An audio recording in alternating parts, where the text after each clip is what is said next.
अस्सलाम वालेकुम, बिस्मिल्लाहिर्रहमानिर्रहीम। आज हज का जो इनॉग्रेशन प्रोग्राम है, इस कार्यक्रम में मान्य मुख्यमंत्री सिद्धरामಯ್ಯ ಸಾಹೇಬರು ಬಂದಿದ್ದಾರೆ। ಜೊತೆಗೆ ನಮ್ಮ minorities and housing minister Zameer Ahmed Khan sab ಅವರು ಇದ್ದಾರೆ। ಜೊತೆಗೆ ನಮ್ಮ ಮಿನಿಸ್ಟರ್ ಈ ಏರಿಯಾ ಭಾಗದ MLA ಬೈರಾಗೌಡ ಸಾಹೇಬರು ಇದ್ದಾರೆ। ಮತ್ತು ನಮ್ಮ ನಾಸಿರ್ ಹುಸೇನ್ ಸಾಹೇಬರು MP ಸಾಹೇಬರು ಈ ಕಾರ್ಯಕ್ರಮದಲ್ಲಿ ಇದ್ದಾರೆ। ಮತ್ತು ಗುಲ್ಬರ್ಗದಿಂದ MLA ಫಾತಿಮಾ ಮೇಡಮ್ ಅವರಿದ್ದಾರೆ। ಮತ್ತು ನಮ್ಮ ನಾಸಿರ್ ಹುಸೇನ್ ಭಾಯಿ ಬಿ ಇದ್ದಾರೆ, ಜಬ್ಬಾರ್ ಭಾಯಿ ಇದ್ದಾರೆ, ಶ್ರೀನಿವಾಸ್ MLA ಅವರಿದ್ದಾರೆ। ಜೊತೆಗೆ ಸುಮಾರು ಇಲ್ಲಿ ಗೆಸ್ಟ್ ಬಂದಿದ್ದಾರೆ। ಮತ್ತು ಇದಕ್ಕಿಂತ ಮುಖ್ಯ ನಮ್ಮ ಮೌಲಾನಾ ಅವರು, ಜೊತೆಗೆ हमारे साथी अभी मौलाना इमरान भाई बात किए हैं और मौलाना इफ्तिकार भाई, सभी मौलाना और ख़ासकर हज कमेटी के चेयरमैन हमारे टीपू भाई और सभी मेंबर्स, और सबसे ज़्यादा इम्पोर्टेंट कीमती जो मेरे भाई बहन हज को जो जा रहे हैं, उनके लिए, उनकी खिदमत के लिए खुद मुख्यमंत्री कर्नाटक स्टेट के चीफ मिनिस्टर सिद्धरामಯ್ಯ जी आए। ये बहुत बड़ी बात है कि हमारे देश में एक ऐसे चीफ मिनिस्टर है जो सभी लोगों के लिए, और जमीर भाई के बारे में भी आप सभी लोगों को पता है, अच्छे से अच्छे इंतजाम हमारी करने की कोशिश रही। इस बार 2 नए हज भवन के लिए सिद्धरामಯ್ಯ जी ने इस बार बजट में पैसा दिया है।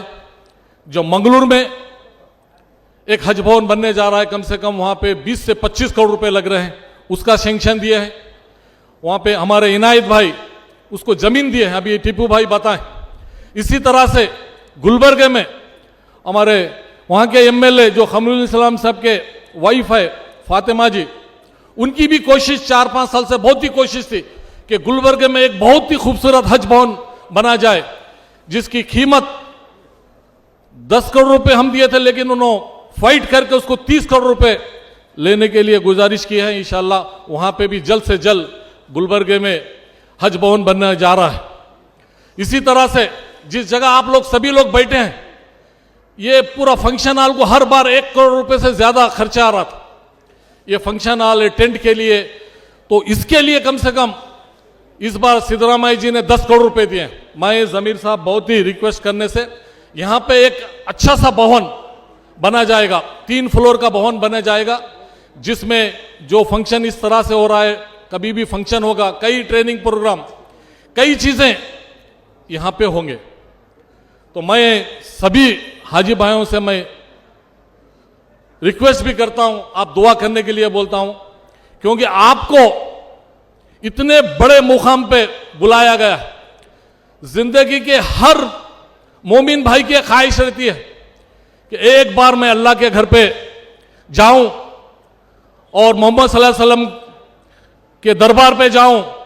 वो ख्वाहिश रहती है। अल्लाह लाखों लोगों में, करोड़ों लोगों में आपको सेलेक्ट किया। बहुत लोगों की ख्वाहिश थी, लेकिन आप लोग सेलेक्ट हुए। 11,000 एप्लीकेशन आए थे, उसमें से 8,000 चिल्लर लोगों का सिलेक्शन हुआ है।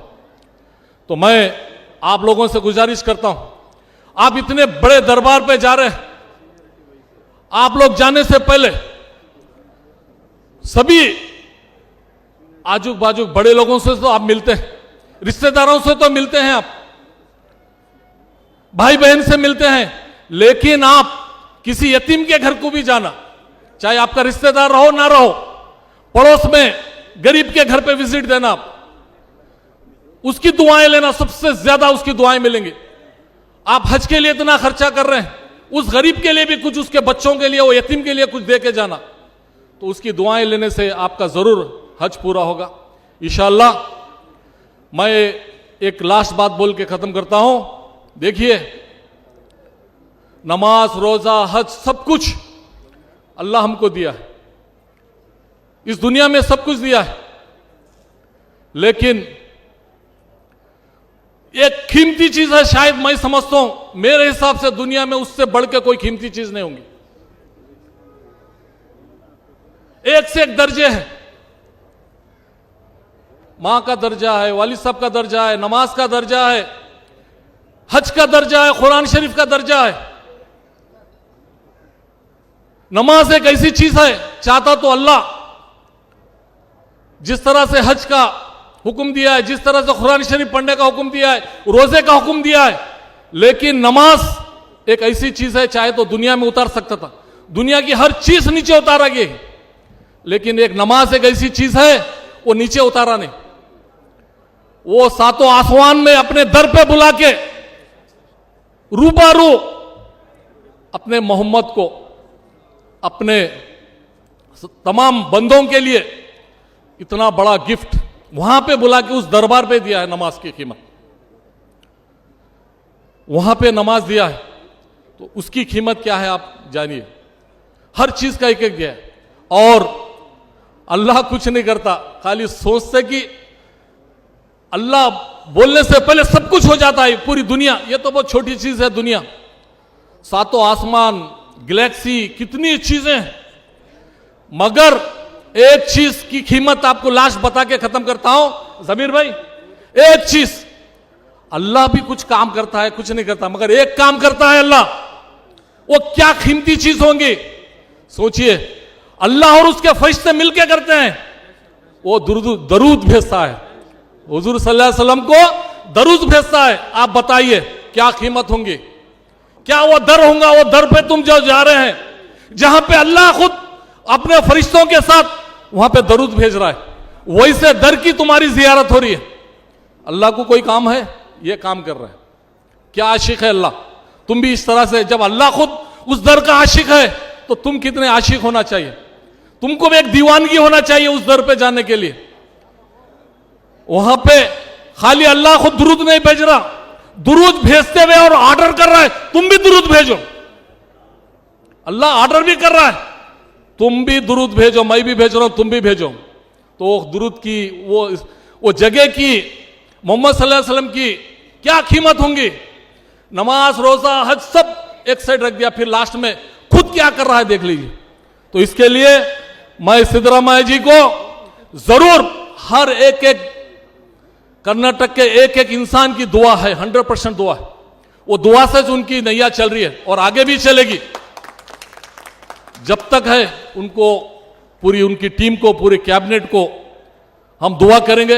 अभी बैरेगौड़ा जी भी इस जगह के हैं, तो मैं सभी भाइयों को, हमारे कर्नाटक स्टेट के लिए, हमारे देश के लिए, सभी लोग मिलजुल के प्यार मोहब्बत से जरूर रहेंगे, और वहां की दुआ कभी खाली नहीं जाती।